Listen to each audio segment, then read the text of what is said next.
cowoknya cuma 3, seharusnya 3, tapi yang satu hilang. Sakit. Sakit. Oke, jadi di sini kita belajar tentang 3 hal ini. Ada sentrum semioval, ganglia basalis, sama rindocephalon. Nah, kita pelan-pelan aja ya. Jadi encephalon itu kan dibagi jadi 3 nih, kayak yang kalian tahu. Sekarang di si prosencephalon itu dibagi jadi 2, ada telencephalon sama diencephalon. Telencephalon yaitu cerebrum itu sendiri, si otak itu sendiri, ada komponen perintilan-perintilannya. Yang kita pelajari di sini yang 3 ini, yang 3 bawah. Ada sentrum semioval, ganglia basalis, dan rindocephalon.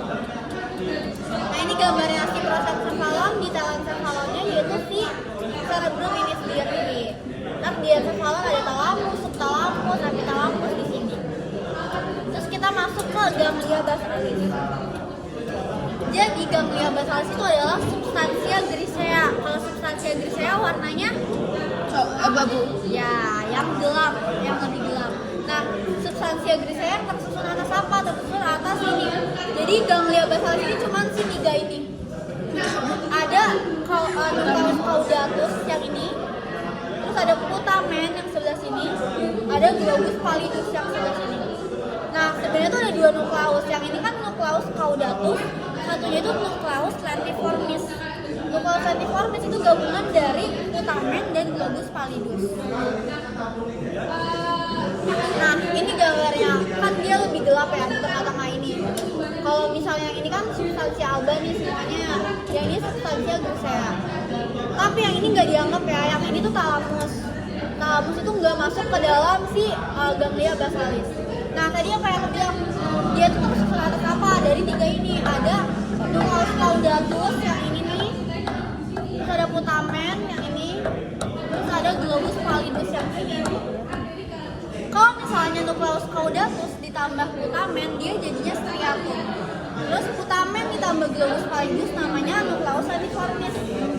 Kalau misalnya striatum tambah nucleus lentiformis namanya corpus striatum, dan akan menjadi si ganglia basalis. Nah, kenapa nucleus caudatus dan putamen ini jadiin satu? Jadi ini yang ini. Jadi sebenarnya dia itu adalah satu bangunan yang misah gitu. Nih. Ini kan nucleus caudatus nih yang sepanjang ini. Ada kepala, ada badan, ada ekornya. Nah, dia akan melanjutkan diri menjadi si putamen gitu. Ini kalau dilihat gambarnya dari sini adalah nucleus caudatus, ini ada putamen dan ada globus pallidus yang ini gitu. Paham nggak? Jadi sebenarnya tuh dia cuma satu kayak gini. Cuman dia kayak melanjutkan diri di sini jadi putamen gitu. Jadi sebenarnya ini gambar 3D-nya. Kalau ini gambaran potongannya kan.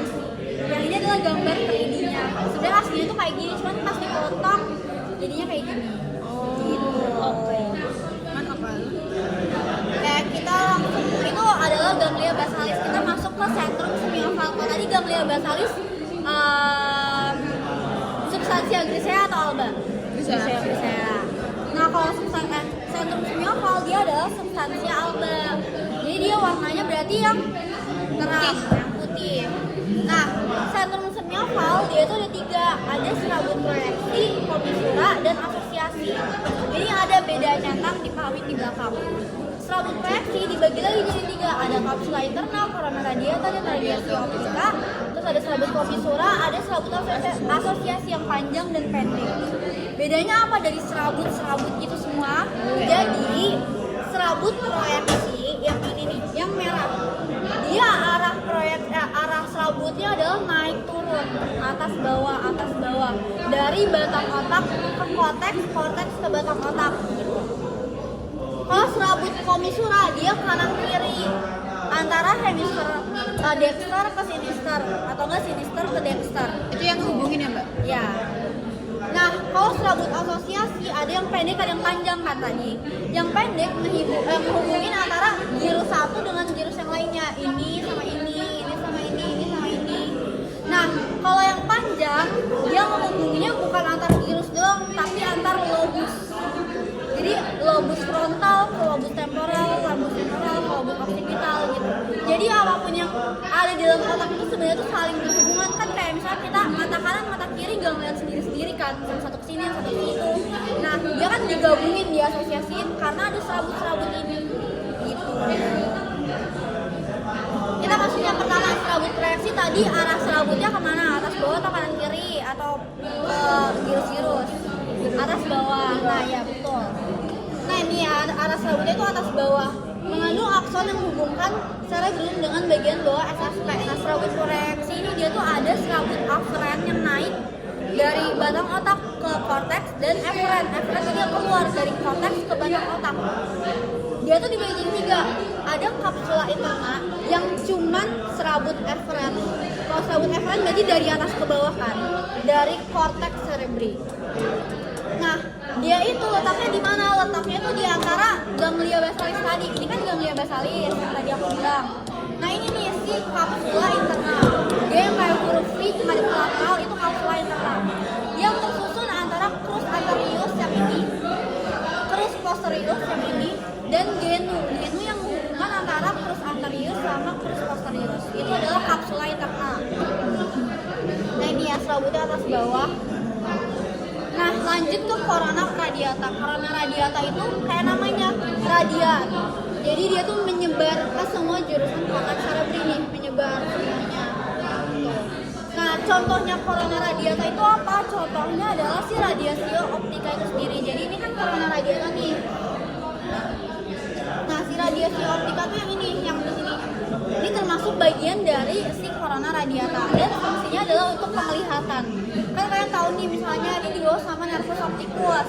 Dari nervus opticus nanti ke nucleus geniculate lateral, terus dia menyambungkan diri menjadi radiasio optica di sini. Lanjut baru ke korteks penglihatan. Dibawa sama si radiasio optica ini nih. Baru ke korteks penglihatan visual. Tadi udah selesai serabut proyeksi yang arahnya atas bawah. Kalau serabut komisura arahnya kanan kiri. Lihat, mengandung akson yang menghubungkan satu daerah di satu hemisfer dengan daerah yang sama di hemisfer yang lainnya. Jadi antara hemisfer kanan dengan hemisfer kiri, tapi tempatnya sama. Misalnya di lobus temporal kanan ke lobus temporal kiri. Jadi nggak lobus temporal ke lobus occipital kiri gitu. Yang kanan lobus temporal, yang kiri occipital enggak. Jadi di tempat yang sama tapi hemisfernya beda.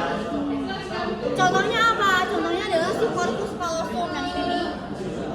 Terus ada commissura anterior, posterior, commissura fornicis, ya gitu. Terus ini gambarnya. Serabut commissura udah, sekarang serabut asosiasi. Tadi ada yang panjang, ada yang pendek. Kalau yang pendek menghubungin antara gyrus, kalau yang panjang menghubungin antar lobus. Misalnya fasciculus longitudinalis superior menghubungkan antara lobus frontal, lobus parietal, lobus occipital. Yang lain juga gitu, antara lobus occipital, lobus temporal. Pokoknya dia menghubungnya itu antar lobus, jadi lebih jauh. Tapi dia di satu hemisfer yang sama. Misalnya kiri ya di kiri aja, kanan di kanan aja. Jadi nggak nyebrang. Kalau tadi kan nyebrang tuh si komisura. Terus yang terakhir kita masuk ke rhinocephalon. Kalau rhinocephalon itu sebenarnya intinya cuma untuk penciuman si stimulus olfactorius. Ada apa aja? Ada bulbus olfactorius yang kayak balon. Ada tractus olfactorius nih.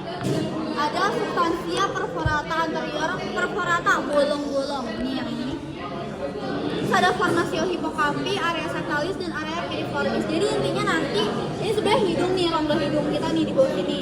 Ntar penciuman diterima sama dendrit olfactorius, dilanjutin sama akson-aksonnya, terus masuk ke nervus olfactorius di sini. Ntar dilanjutin ke bulbus ke tractus, di tractus ketemu di substansia perforata, dibagi jadi 2. Ada yang aferen, ada yang eferen.